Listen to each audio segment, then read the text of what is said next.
বিদেশে পড়াশোনা, কাজ বা স্থায়ী বসবাসের জন্য আবেদন করা বাংলাদেশিদের একটি বড় প্রশ্ন এখন নতুন ইমিগ্রেশন স্ক্রিনিং টুল চালুর পর কি সত্যি প্রসেসিং সময় বেড়েছে?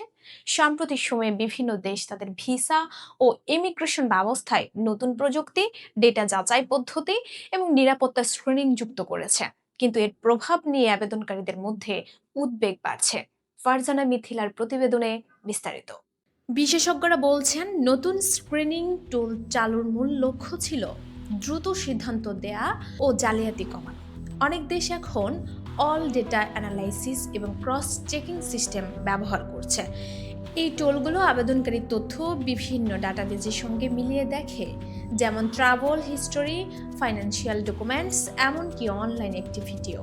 তবে বাস্তবে দেখা যাচ্ছে এই স্মার্ট সিস্টেম চালু হলেও শুরুতে সময় কমার বদলে কিছু ক্ষেত্রে উল্টো বেড়েছে, কারণ নতুন প্রযুক্তি অনেক আবেদনকে ফ্ল্যাগ করছে, যেগুলো পরে ম্যানুয়ালি যাচাই করতে হচ্ছে। এতে পুরো প্রক্রিয়া ধীর হয়ে যাচ্ছে। 2025 সালে বিভিন্ন রিপোর্টে দেখা গেছে উন্নত দেশগুলো যেমন কানাডা, যুক্তরাষ্ট্র, যুক্তরাজ্য সবখানেই প্রসেসিং টাইম বাড়ার প্রবণতা রয়েছে।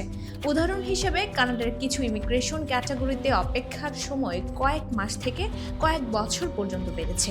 এমনকি কিছু ক্ষেত্রে অপেক্ষার সময় 8 থেকে 10 বছর পর্যন্ত পৌঁছেছে বলে তথ্য উঠে এসেছে। সিআইসি নিউজের মতে শুধু নতুন স্ক্রিনিং টুলেই নয়, আরও কয়েকটি কারণ একসঙ্গে কাজ করছে। আবেদনকারীর ট্রাভেল হিস্টোরি, ফাইন্যান্সিয়াল ডকুমেন্টস, এমনকি অনলাইন অ্যাক্টিভিটিও খতিয়ে দেখা হচ্ছে। এতে বিভিন্ন সরকারি সংস্থার মধ্যে তথ্য আদান প্রদান বাড়াই যাচাই সময় দীর্ঘ হচ্ছে। ডেভরি স্মিথ ফ্রাঙ্ক এলএলপি এর মতে নতুন নিরাপত্তা যাচাই ও অতিরিক্ত স্ক্রিনিং চালুর পর ভিসা প্রসেসিং এর বিলম্বের কথা উঠে এসেছে।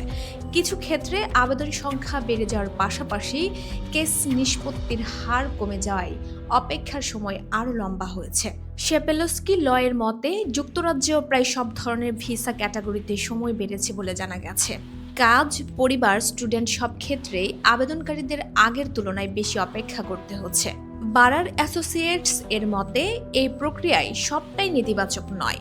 কিছু ক্ষেত্রে নতুন টুলের কারণে দ্রুত সিদ্ধান্তও হচ্ছে, বিশেষ করে সহজ ও পরিষ্কার আবেদনগুলোতে, কারণ স্বয়ংক্রিয় সিস্টেম দ্রুত যাচাই করে সিদ্ধান্ত দিতে পারছে। কিন্তু যেসব আবেদন একটু জটিল বা অতিরিক্ত তথ্য প্রয়োজন, সেগুলোতে বেশি সময় লাগছে। আরেকটি গুরুত্বপূর্ণ বিষয় হলো এই নতুন সিস্টেম এখন রিস্ক বেসড পদ্ধতিতে কাজ করে, অর্থাৎ যেসব দেশ ও আবেদনকে বেশি ঝুঁকিপূর্ণ মনে করা হয় সেগুলোর ক্ষেত্রে যাচাই আরও কঠোর হয়। ফলে একই ধরনের আবেদন হলেও সবার প্রসেসিং সময় একরকম থাকে না। বিশেষজ্ঞরা বলছেন এখন আবেদনকারীদের জন্য সবচেয়ে গুরুত্বপূর্ণ হলো সঠিক ও সম্পূর্ণ তথ্য দেয়া, ট্রাভেল হিস্ট্রি পরিষ্কার রাখা, প্রয়োজনীয় কাগজপত্র আগে থেকেই প্রস্তুত রাখা, কারণ সামান্য ভুল বা অসম্পূর্ণ তথ্য এখন সিস্টেমে ধরা পড়ে এবং পুরো আবেদন বিলম্বিত হতে পারে। সব মিলিয়ে নতুন ইমিগ্রেশন স্ক্রিনিং টুল চালুর ফলে দীর্ঘমেয়াদে প্রক্রিয়া আরও স্বচ্ছ ও নিরাপদ হওয়ার কথা, কিন্তু স্বল্পমেয়াদে বাস্তবতা হলো প্রসেসিং সময় অনেক ক্ষেত্রে বেড়েছে, বিশেষ করে যেখানে অতিরিক্ত যাচাই প্রয়োজন হচ্ছে। এখন বড় প্রশ্ন, এই প্রযুক্তি কি ভবিষ্যতে সময় কমাবে নাকি আরো জটিলতা তৈরি করবে? উত্তর এখনো পরিষ্কার নয়। তবে একটি বিষয় নিশ্চিত, ইমিগ্রেশন প্রক্রিয়া এখন আগের চেয়ে অনেক বেশি কঠোর হয়ে গেছে।